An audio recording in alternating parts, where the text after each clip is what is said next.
I want to introduce tonight's speaker, Tom Lehman. Tom is a resident of Minersvillage who has volunteered as a guide at the Cornwall Iron Furnace since 2009. He has had a lifelong interest in the Civil War and has a special affinity for Gettysburg.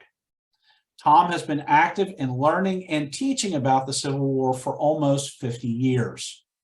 He began as a reenactor in 1976.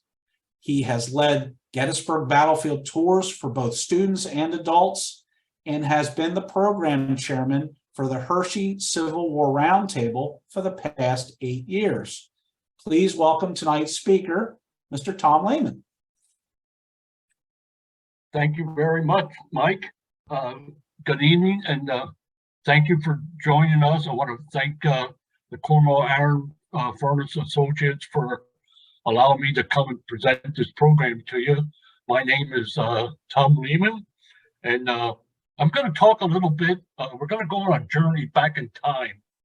So I want to take you back to July 1st, 2nd, and 3rd in 1863 to a mostly farming town of 2,400 citizens, which included about 200 African Americans.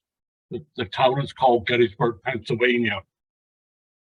Imagine seeing over 90,000 Union troops of the Army of the Potomac and about 75,000 Confederate soldiers making up the Army of Northern Virginia, plus 65,000 horses and mules invading your small town. What really will take place on these 3 days and weeks and months after is a life-changing experience for everyone that was a resident of Gettysburg at this time. There were approximately 38 to 45 farms on the battlefield, and most of the farms, besides growing crops, also had orchards.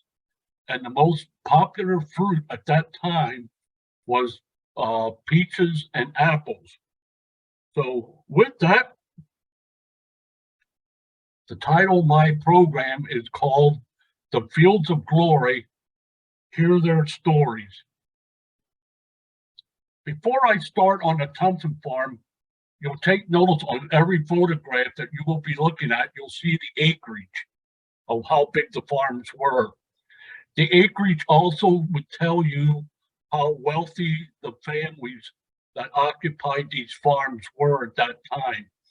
So the very first farmhouse that we're looking at here is the Thompson House. Michael Clarkson built this house and this farm in 1833. He rented this farm to Joshua and Mary Thompson, and they had 8 children that lived in this house. Joshua had a drinking problem. Eventually, he deserts his family and he dies in 1844. In 1846, Michael Clarkson runs into some financial trouble and approaches his best friend, Thaddeus Stevens of Lancaster, Pennsylvania, who was the trustee for the Thompson Farm. And he asked him if he would be interested in purchasing this farm and this house at a sheriff's sale. Thaddeus purchased this house for $16. He and Mary became co-owners until his death in 1868. At the time of the battle, Mary was 70 years old and all her children were grown. On July 1st, 3 pieces of artillery from the Stones, Pennsylvania Brigade were positioned on the west side of the house, which would be the opposite of what you're looking at right now. And they would be pouring canister shots into the 13th North Carolina Regiment. That regiment started with 180 men, and it was reduced to 30. The Union line would finally collapse, and the house would then be occupied by the Confederates. And this house would also then be the headquarters for General Robert E. Lee. Mary stayed at this house during the time and was caring for the wounded from both sides, along with her neighbors. Mary died in 1873. The next farm is the Edward McPherson Farm. Edward McPherson inherited this farm of 110 acres from his father. And this farm was rented to a family by the name of John Slent. They were Mennonite. He had his wife and 5 children that lived on this farm. The farm consisted of a farmhouse, wagon shed, chicken coops. He raised cattle, turkeys, and chickens, along with an orchard. On June the 30th, the farm became the camp for General John Buford's cavalry of the Union Army. The family had to evacuate the farm. Eventually, when they returned after the battle, all their possessions were either destroyed or stolen. The farm became a temporary hospital for both sides. Close to 5,000 casualties were found on this farm. The farmhouse became uninhabitable, so the family had to stay at the Lutheran Theological Seminary for approximately 3 to 5 months while repairs were being done to the house and to the barn. Eventually, Edward would file a claim for damages in 1868 for $224.85 of damages that were done by the Union Army. He would receive the full amount in 1871. In 1872, he would file another claim for $553.75 of damages that was done by the Confederate Army. That claim was rejected. He had over 7,000 rail posts, fence rails. As you can see the fence rail in front of us here. He had over 7,000 of them destroyed or taken. In 1895, the fire destroys the farmhouse. Only the barn survives, and this is the original barn, but it has gone through some renovations. In 1895, Edward McPherson died, and this is what happened. He was a believer in drinking tonics. So one evening, he decided to drink his tonic, but by mistake, he drank a glass of Nux Vomita. It was a medicine containing strychnine. He died within an hour. What a big mistake he made. The McLean Farm. Moses McLean was an attorney in Gettysburg, and he owned this 162-acre farm, on which he rented it out to David Beams. David was drafted in 1862 and served with the 165th Pennsylvania Infantry. David and his wife, David's wife, Harriet, and their 3-year-old son were forced out of the house on July 1st when Confederate Colonel O'Neill's infantry of the Alabama regiments crossed its field and began to occupy the house. Upon returning, the Beans found all their possessions stolen or destroyed. There were 35 Confederates buried on this property.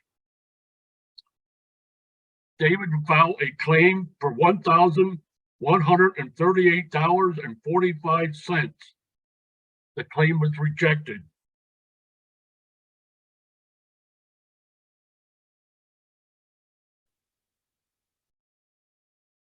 The Rogers House. Peter and Sue Rogers owned this farm that was built around 1850. It was originally a 1-story log farmhouse, but it was eventually replaced in the 1880s by a 2-story frame building. This is a sketch of what the farm would look like. Peter and his 23-year-old adopted granddaughter, Josephine Miller, stayed in the house during the battle. She would bake bread for the men and care for the wounded that were in the cellar. It was the 1st Massachusetts Infantry that occupied this property. Josephine eventually would marry William Slider in 1863 and moved to Ohio. 17 bodies were taken from the house in the cellar. The house was struck with 9 artillery shells, and Peter filed a claim for $168.35. The claim was rejected. In 1886, the first Massachusetts would dedicate a monument on the site of the Rogers Farm. They paid for Josephine's round trip from Ohio to be a part of the ceremony. She was presented a gold badge as a token of their gratitude for her friendly services. A cast iron stove that she used was still in the house, so several veterans brought the stove outside and placed it alongside the monument, and they had their picture taken there. The Sharpie Farm. Reverend Joseph Sharpie bought this 150-acre farm in 1842. He and his wife Mary raised 6 children on this farm. In 1850, he planted a large orchard of peaches. His peach orchard would become a landmark, the peach orchard. He began to sell peaches on a commercial basis. On July 1st, as the Union Army was marching past this farm, the Sharpies would place a tub of water along the Emmitsburg Road. Joseph kept replenishing the tub with pails of water from his well. His wife and her mother would stay in the kitchen baking bread and serving it to the hungry and weary soldiers. On July the 2nd, the family was ordered to evacuate their home. Upon returning home after the battle, they found that their barn was burned to the ground. At least 7 artillery shells had struck their house. 48 horses were found dead on the property. Upon entering the house, they found bloody clothes and filth. All their clothing, towels, and linens were all gone. The 4 feather beds that were never used were soaked with blood. Joseph would file a claim for damages totaling $2,500. They never received any compensation. Joseph eventually would die from typhoid malaria. The Wentz Farm. During the battle, John Wentz owned his 15-acre farm. At this time, he and his wife were in their 70s. They had 2 grown children, Susan and Henry. Henry worked in the carriage industry and moved to Virginia in 1855. With the outbreak of the war, Henry would join the Confederate Army and was assigned to Taylor's Virginia Artillery because of his knowledge of carriage working. Taylor's artillery would take up position on the Wentz Farm on July the 2nd. Not knowing if anyone was at the farm on the evening of July 2nd, Henry would go into his house and discover that his father was sleeping in the corner of the cellar. Not to awaken him, he lit a candle and left a note that he placed on the lapel of his father's coat. It read, "Goodbye and God bless you, your son." John Wentz would die in 1870, and his wife would die in 1871. The Trouts Farm. Peter Trouts owned a 134-acre farm. Jacob's son and his wife Catherine also lived here. They had 9 children at the time of the battle. Jacob did not have a good reputation.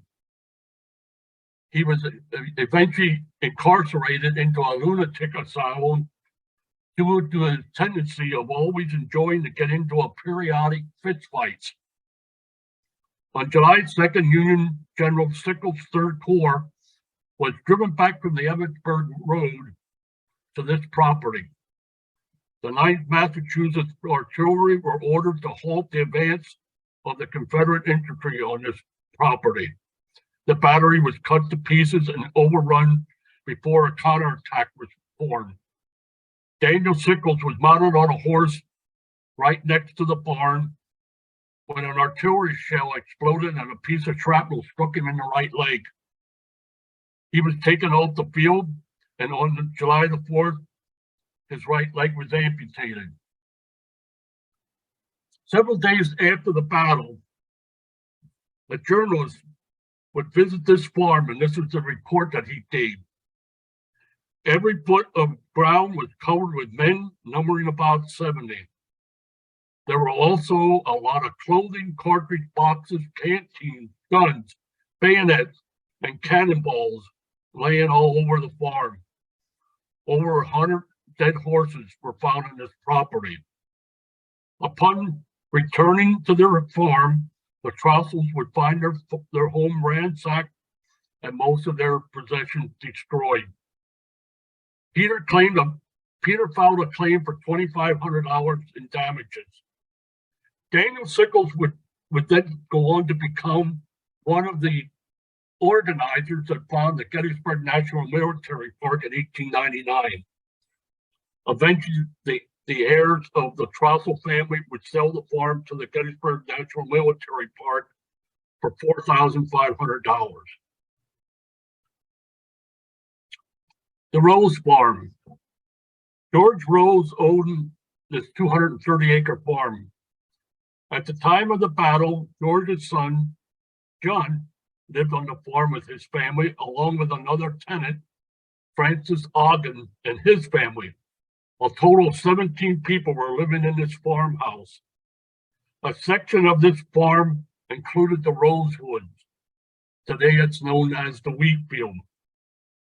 On July the 2nd, more than 25,000 troops from both armies would cross this property. And between 4 and 7 p.m., the fiercest fighting would take place, and close to 7,000 casualties would lay on this property.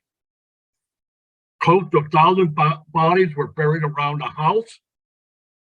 There were 12 officers that were buried in the garden. 175 graves were buried behind the barn, and 33 Confederates were buried near the house. George, John, and Francis would file damage claims that would total $4,500, but they were never compensated. The family was forced to sell the house. Abraham Daniel Bryant. He bought this farm in 1857 when he was married to his third wife. On this 12-acre farm, he grew wheat and barley, and it also contained a small apple and peach orchard. Abraham and his wife and 5 children lived in 2 rooms with the law. He was a famous African American. The farmhouse would eventually become the headquarters for General Alexander Hayes' Union Division. Upon returning to his home, he found it was ransacked. His fences, his crops, and orchard were over 90% destroyed. Bryan petitioned the government for approximately $1,100 in damage claims. He received $15. Abraham is one of the few farmers who rebuilt his farm and continued to live there until he died in 1879. This is a picture of his barn here, and the picture on the right, you can see the bullet holes in the boards.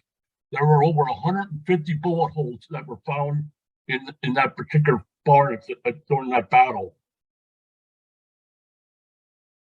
James Warfield. James Warfield's farm was approximately 14 acres. James, his wife, and 7 children would live on this farm. He was a free African American.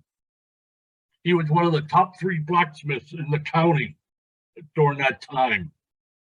On July 2nd, as General James Longstreet was organizing the assault on Little Round Top, Hershey, South Carolinians would form their advancement on this property. Artillery was posted on the east side of the house, and General Longstreet's staff would use this house as a temporary headquarters. The Warfields would lose 50 bushels of wheat and 60 bushels of corn that were worth over $500. Their fences were destroyed and they were worth $150. All James' valuable smithing equipment were taken. The orchards, the gardens, and buildings were all badly damaged. 14 Confederates were buried in the garden. He would file a claim eventually for $1,247.65. Eventually, James would receive $410. He put the property up for sale in 1864, but no one was interested in buying it. James died at the age of 54 years old in 1874 while living in Cashtown. The property was eventually sold to the Gettysburg National Military Park. The Leister Farm. James and Lydia Leister and their 6 children would live on this 35-acre farm until James's death in 1855. Lydia would purchase the house and the farm to raise her children. At the start of the battle, Lydia and her children evacuated and fled to Maryland. The house would enjoy becoming the headquarters for General George Gordon Meade, the commander of the Army of the Potomac. On July 3rd, during the artillery bombardment preceding Pickett's charge, this house became a prime target. The house was struck 7 times with artillery shells, forcing General Meade to move his headquarters about 1.5 miles back to Culp's Hill. When Lydia returned home, she found 17 dead horses, 4 of which contaminated her spring that led to the well. 2 tons of hay were stolen, and 1,200 fence rails were burned. Her few peach and apple trees were totally destroyed. Eventually, Lydia would crush the bones of the horses and sell them as fertilizer. She was paid 50 cents for 75 pounds. She produced over 750 pounds of fertilizer. The Hubble Farm. Jacob Hubble lived on a farm, on this 15-acre farm. It became one of the first aid stations that was set up by the medical officers of the Second Corps. It also would become the headquarters for the staff of Major General Hancock. Confederate General William Barksdale of Mississippi was mortally wounded and was brought to this farm. He later died in the late afternoon of July 2nd. Late on the evening of July 2nd, a wounded Major Robert Forrester would approach the house, and he would stumble over something. As he reached down to pick it up, he realized it was a limb or an arm. As he looked out toward the house, outside the window near the parlor, about halfway up the windows, was a pyramid that was consisting of arms, hands, and legs outside the window. The barn was eventually used as a temporary hospital, and 100 soldiers from both sides were in the barn when it caught fire. The soldiers would drop their weapons and began dragging out as many of the wounded soldiers as possible. Some were not rescued. About 23 soldiers were buried around the house, 15 of them being identified as Confederates. The George Bushman Farm. George Bushman and his wife Amelia lived in this 178-acre farm. They had no children. The brick addition that you see in this picture was added in 1860, and this contained the dining room and the kitchen area. During the Battle of July 2nd, General John Bell Hood's Confederate division would sweep across the farm to attack Little Round Top. General Hood would eventually be wounded on this property. As the battle ceased, the Bushman Farm would become the headquarters for the Union's 12th Corps. Approximately 1,200 wounded soldiers were treated on this farm. Records even show that 125 of them were Confederates. Nearly 150 amputations took place on this farm. There are 52 Union soldiers buried near the house and 31 Confederates. The Bushmen would file claims totaling $3,175. There is no record that they received any compensation. By the way, this farm you can rent out as a vacation house if you would like to. The Peter Fry Farm. Peter Fry rented this 40-acre farm to a family by the name of the Browns. It's located on the Tawnytown Road, and it was assumed that it was used as a temporary field hospital by the Union Army. In a claim for damages filed after the war, Fry stated that his losses were somewhere around $1,250. In January of 1865, the farm was purchased by Basil Biggs, an African American. Prior to the war, he is said to be an active role in the Underground Railroad. At the time of the battle, he resided on a farm that was located near Marsh Creek. Basil Biggs would also file a claim for around $1,000. Biggs was a butcher by trade. After the battle, Biggs was awarded the contract to exhume the bodies of the Union soldiers on the battlefield for $1.25 apiece, and they would be moved to their new location, the National Cemetery. Basil Biggs would eventually die in 1906 at the age of 86 and is buried in the Gettysburg Lincoln Cemetery. By the way, on this property, 122 Union soldiers were buried around the vicinity of this farmhouse. This is the location of the Lincoln Cemetery. During the battle, there were 35 residents of Gettysburg that were African Americans that served in the United States colored troops. And eventually they would be buried in this Lincoln Cemetery. Why here and not in the National Cemetery? For several reasons. One, it would hamper reconciliation.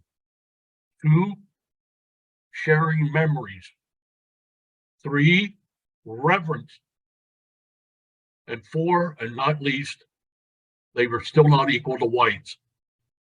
So with some of the money that Basil Biggs earned while he was exhuming the bodies off the battlefield, he took a portion of that money and he bought a half an acre of land in 1867 for $60. And with Basil Biggs, a gentleman by the name of Matthews and Greasy would join Biggs, and they would form a committee that was called the Sons of Goodwill. And this cemetery was called the Goodwill Cemetery. But eventually, around the 1900s, a portion of the land then was sold to the Lincoln Lodge, 145 of the African American Elks Lodge. And that's why the cemetery today is named the Lincoln Cemetery. The care of the cemetery was eventually transferred to the AME Zion Church. And then in 1997, the Lincoln Cemetery Project Association was formed to help preserve this cemetery.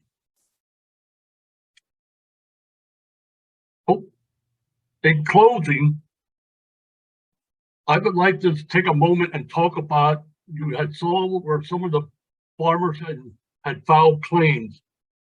Many claims had to be submitted to the government for reimbursement. A lengthy Senate bill, 1329, was introduced in 1861 to authorize and to review the payments by the Pennsylvania State Treasurer and the Attorney General for the damage claims that were submitted. The bill was amended in 1863 and again in 1864. After much controversy, the bill was passed in July of 1868. The residents and the farmers of Gettysburg would file over 812 claims that were total somewhere around $552,383. Think about that. That's in the 1860s and 70s. They were awarded approximately $25,000 to be split among all the claims. In comparison, according to the 2019 Consumer Price Index, those claims then today would be worth, first of all, the damages would be worth $8.8 million, and the compensation would be about $250,000.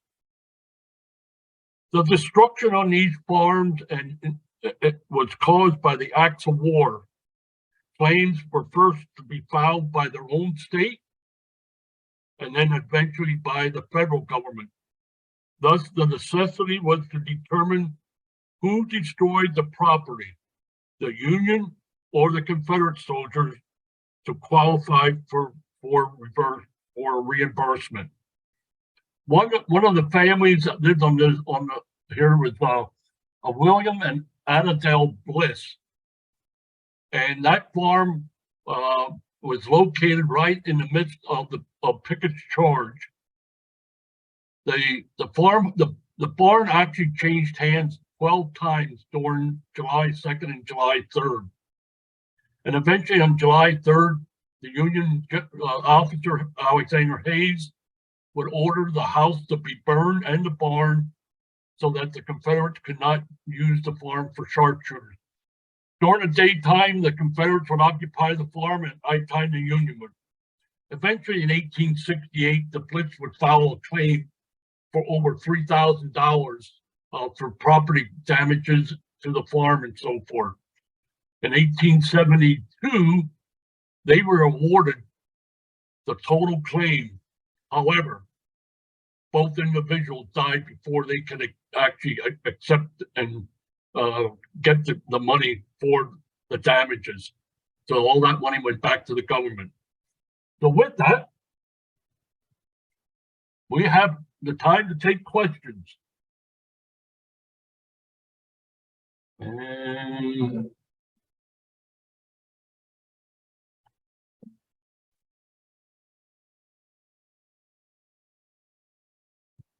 Well, thank you very much, Tom.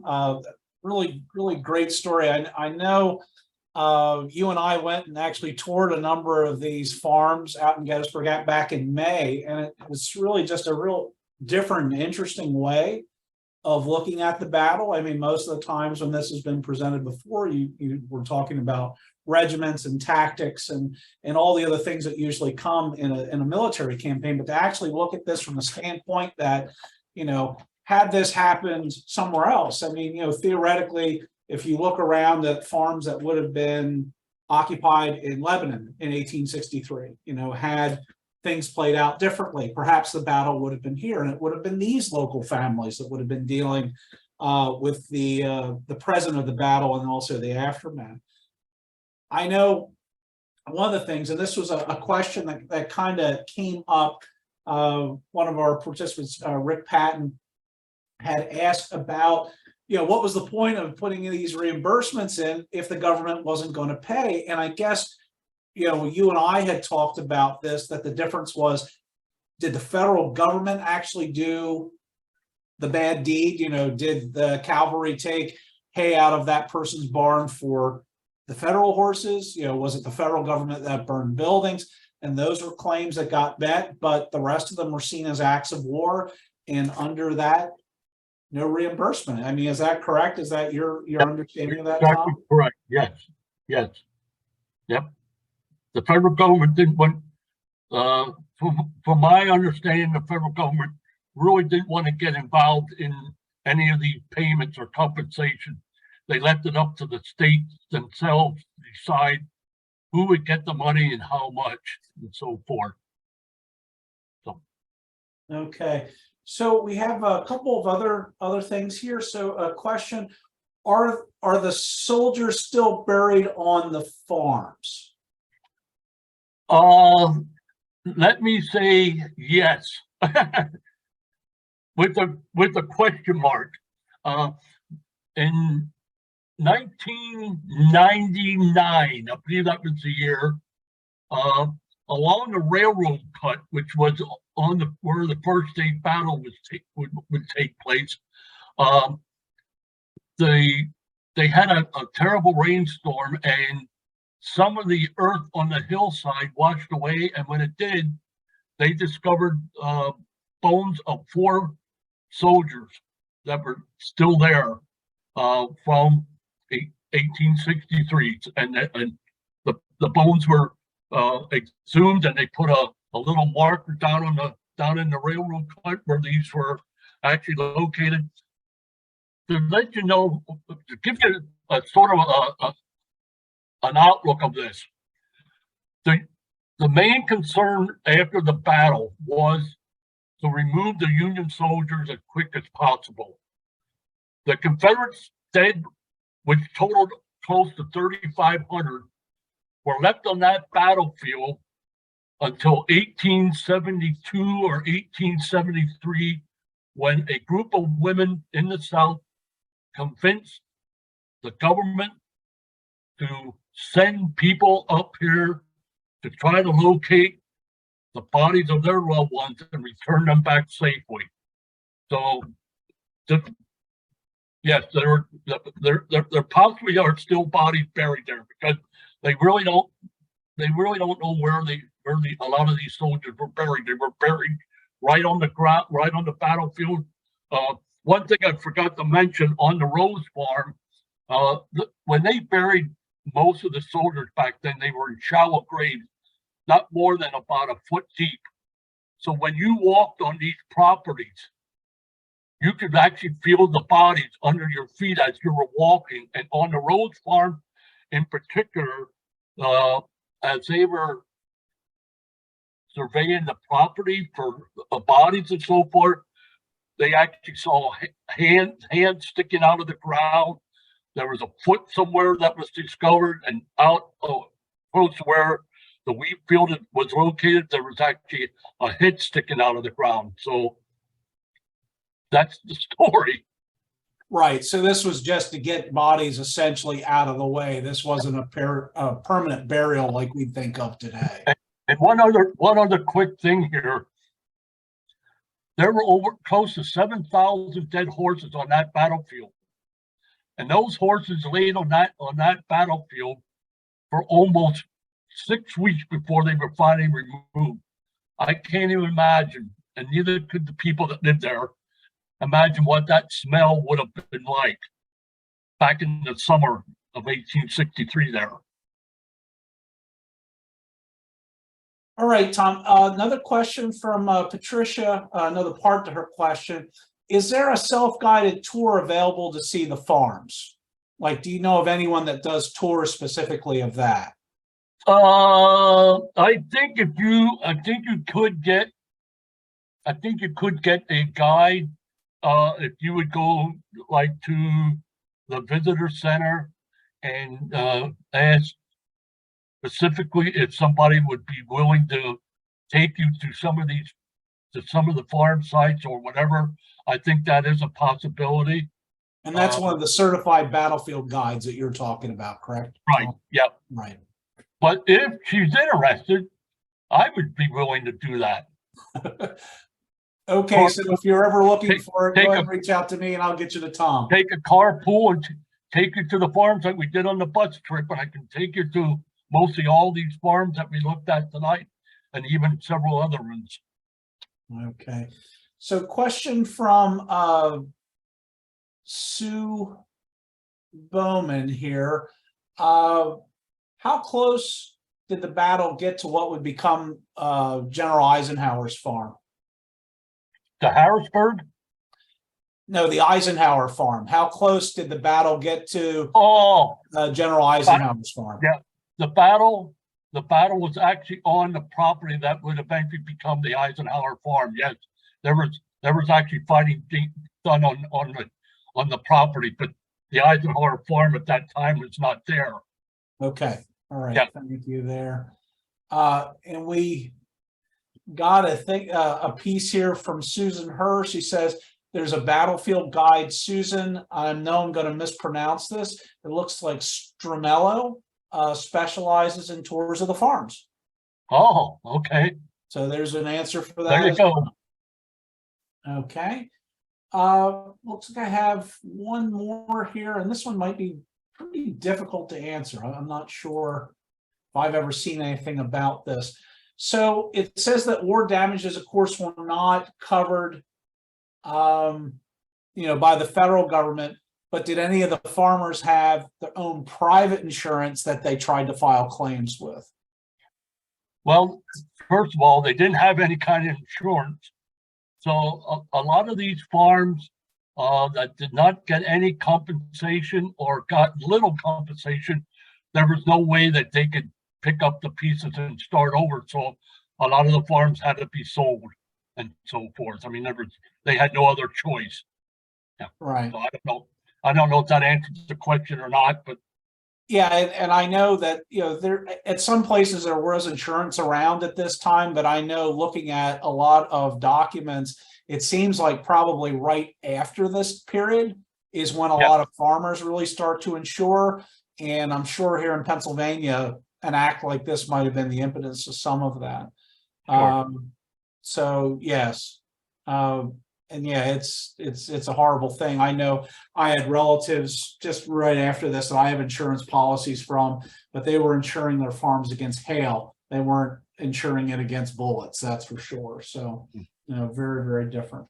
So, well, I think that really kind of, okay, we got one more come in, and then I think we'll end it up for the evening. This is a question from Dennis Shoemaker. Did Matthew Brady take any of the pictures that included any of these farms? No. Okay. No. Yeah, there were other photographers, but I don't think there were other photographers. There was Alexander. Right. There was Tipton. Some of the not the pictures that I have here, but most of the pictures of the farms might have been done by William Tipton, who lived in Gettysburg and who was a photographer by trade. And one of the things I just want to quick mention, on the battlefield around where Devil's Den and Little Round Top is located, there was actually an amusement park there. It was called the Tipton's Amusement Park. And they actually had a trolley that came through town that actually would go out on the battlefield past Devil's Den, and they had six passenger cars on the trolley, and they named them Slocum, Meade, Buford. They named them after Union generals. Okay. Yes, and I know I've seen, because Gettysburg has been a tourist destination almost as soon as the battle stopped. And right. I know many local families, that was just part and parcel of growing up, was going out to Gettysburg. And the amount of early photos that one sees from Tipton taken out at Devil's Den and locations, right. on the battlefield, I mean, that's ubiquitous amongst local families, memorabilia from 120, 130 years ago. Yeah. So, all right, Tom, I think I'll end everything for this evening. So, thank you, everyone, for joining us and attending our lecture this evening. I especially want to thank Tom Lehman for his presentation, and for Kathy Donaldson for helping to organize our virtual talk. I also want to thank the Friends of the Cornwall Iron Furnace who sponsored this program. If you or your business would like to sponsor a future lecture, please contact the site for further information. And of course, donations are always gladly accepted. So please join us for our next lecture on Tuesday, November 8th, when our museum volunteer, Mike Weber, will deliver his talk titled Cornwall Goes to War. Our next on-site event will be October 22nd and 23rd, when a detachment of Civil War engineers will be encamped at the museum and will provide living history displays. Also, just a reminder that the museum is now open Friday through Saturday. So please check our website for details and tour information. Tom, did you want to talk about any upcoming events for the Hershey Civil War Roundtable? Yes, if you don't mind, next Thursday, October the 20th at 7:30, we're having a woman. She's a guide, Lynn Heller, coming from Gettysburg. She's going to be speaking at our Civil War Roundtable on the horses at Gettysburg. And then you're all invited. We meet at 8000 Derry Street in Harrisburg. It's a VBA, a Vietnam Veterans Association building. It's a bingo hall, but you're more than welcome. So thank you. Okay, well, thank you very much, Tom. And you have information out on a website or Facebook or something that they could find more information about your upcoming talks? Yes. Okay, so go ahead and look up the Hershey Civil War Roundtable and see Yes. some of their upcoming events. Yes. So thank you everyone for joining us for the presentation tonight, and I wish everyone to stay safe and have a good night.